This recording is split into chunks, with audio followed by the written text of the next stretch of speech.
Okay, well, the magazine arrived today. I found this one on Amazon for €31. Cyma magazine for M4 M16 replica for airsoft, desert brown, metal, capacity for 150 pellets. There it is. So I thought, right, I'll go for that. I'll go for it. Let's buy it.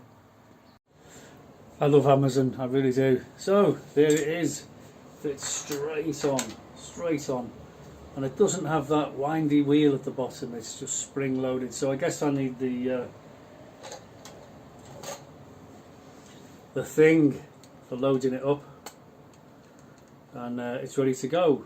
Much better than the windy wheel. But to be fair, you know, the gun did come with the windy wheel, and this magazine is fully loaded. It's got the .12 BBs in there. And my first impressions of it were I didn't like it, but I'm going to give it a fair crack of the whip because I haven't really used it very much. It is a bit of a fiddle, but I'm going to use it. I'm going to try it out and I'm going to give it a fair review. I think that's only fair, but I much prefer the idea of ramming 150 balls in this and just shoving it in and firing, and not having to worry about it winding it up if it's got enough clockwork left in it. So I'm really pleased with that. That's a very good buy. €31. Alright, it's the wrong colour. It's desert tan. I thought to myself, well, I could paint it, couldn't I? Paint it black, but I'm not going to bother. I'm just going to leave it the way it is. I like it. I like the M16, and it really does just need a longer magazine. Someone told me that the original magazine for the M16 was 10 rounds. 10 rounds, and they were up against the AK-47 with a 30 round magazine. So it was screaming, wasn't it? Screaming out for a better magazine. But this is such a lovely gun. It feels right. It really does. It really does. I like it. So what I'm going to do is I'm going to shoot the clockwork magazine first, and then I'm going to load the new magazine up with the .25 heavier BBs that I've got, and we'll see how we get on at 16 yards. Okay, so I've got to get in there with the screwdriver to get this fiddly screw out, which is a really long annoying thing, and it's a bit of a faff, to be honest.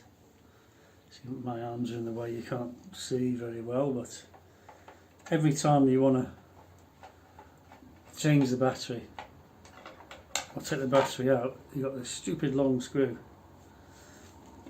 and then you've got to prise this butt plate off, which the glue is still holding. I had to glue that back on, and then there's plenty of room, but of course we've got a different fitting on this. There's my Snow Wolf. Is it? Was that the Snow Wolf? No, that's the Snow Wolf. So it's a different battery because they have different ends. It's that one, isn't it? So we'll connect that one. This one should be fully charged.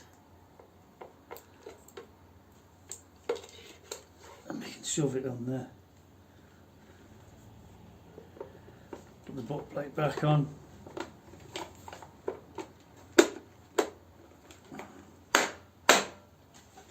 That is a faff. That really is a faff. And then we've got to fish around for the hole. The hole is a long way down.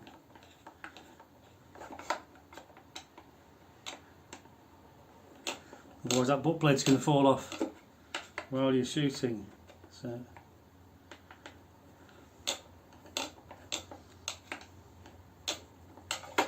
I guess we'll just leave it off because I'm going to take the battery out. But it is a faff. It is a faff. Okay, to do that, to get that screw out. Well, not so much getting it out, but getting it back in again. So that could definitely do with a better design. We were always taught in the army never to stick your barrel in the ground.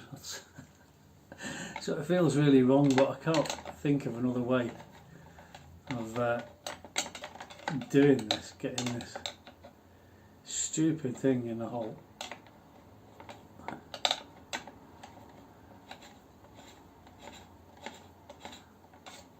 Nope. Okay, so in the end I just got sick of it and I just left it out and just didn't bother putting it back in, so it's probably going to fall off at some point. So that's my only beef really with this gun. Otherwise I love it. So I've got a target set up at 16 yards, and we're going to see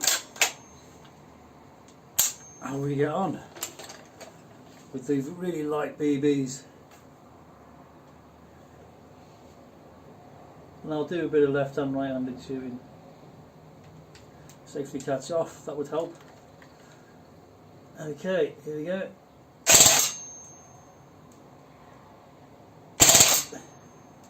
Now they're going off to the right quite a lot.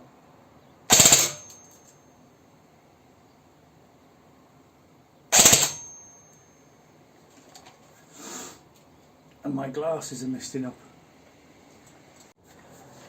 Okay, I've just checked the target. I've only hit it once, but I can see, because they're yellow balls, you can see them all going off to the right. So I'll try and compensate for that. That's better. I'm aiming for the left hand edge of the target.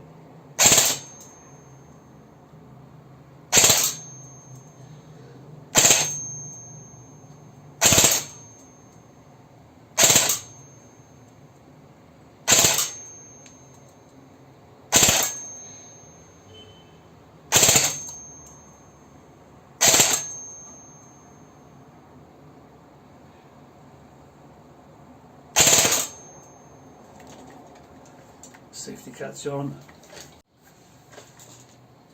Okay, full auto, give it a few more goes.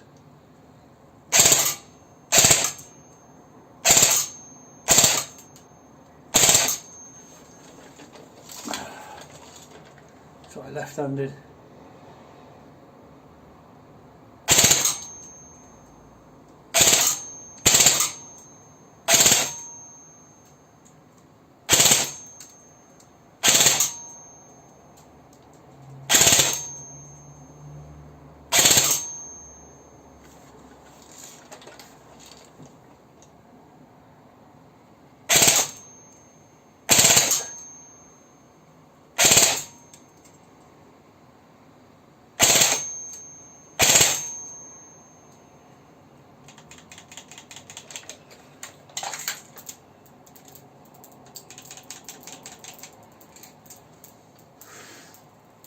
It stopped working.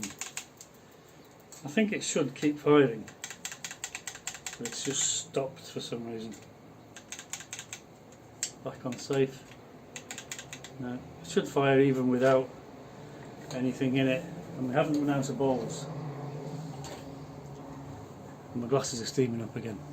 Well, there we go. It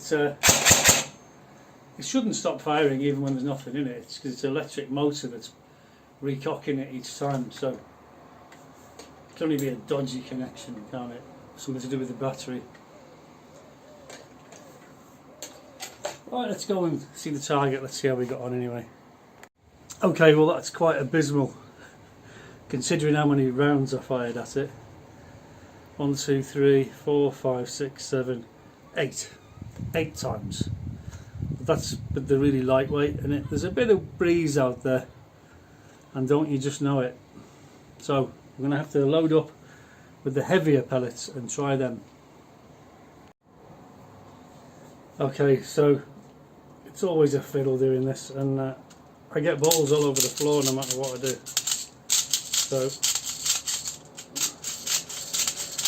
I'm going to load up a full one so that I can get them all in.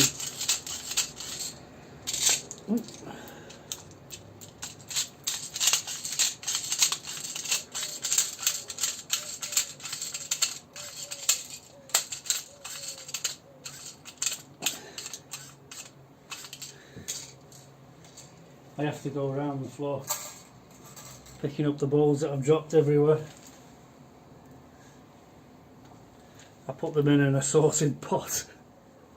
Okay, so we've got new target set up. I'm going to leave the sight in the same position because it wouldn't be fair, would it, to change you can go to a smaller apex, but I'm only shooting at 16 yards, for goodness sake. So anyway, let's see how we get on. Safety catch off.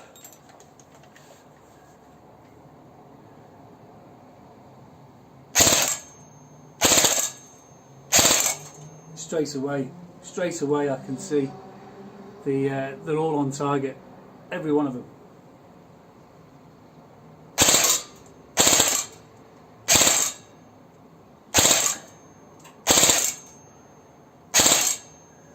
I'm not compensating in the slightest for any wind out there. I'm not aiming left, I'm not aiming right, I'm aiming bang at the target.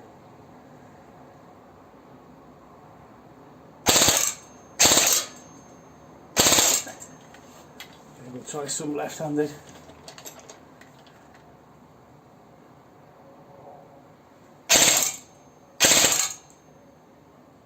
Again.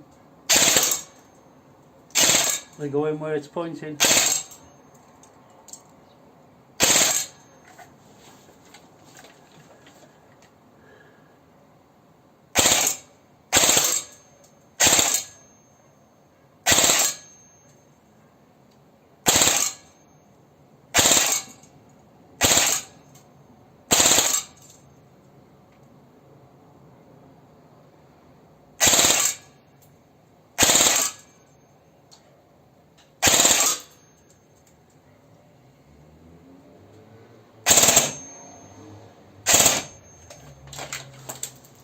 I think I'm out. Safety catch on.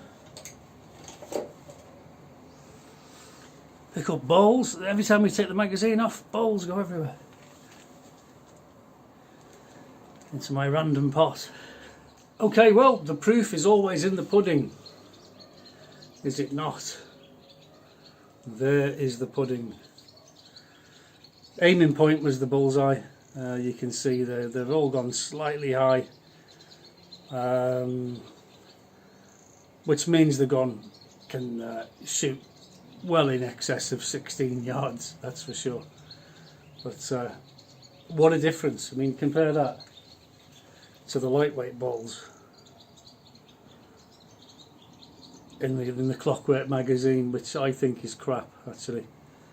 It just stopped firing, didn't it? I don't know if that was anything to do with the magazine, or but it seemed to work flawlessly with the tan desert coloured magazine top loader. So I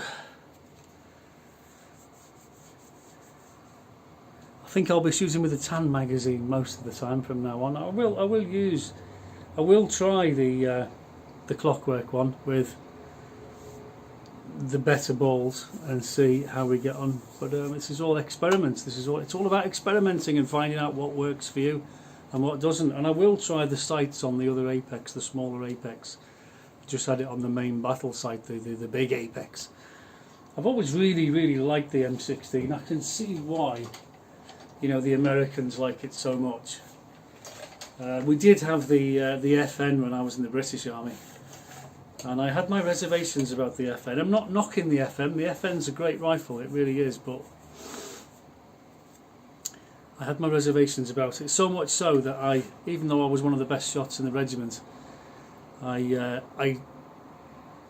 said to the troop commander, I said I want the LMG, the Bren gun, the 7.62 Bren gun, because I felt that was more reliable.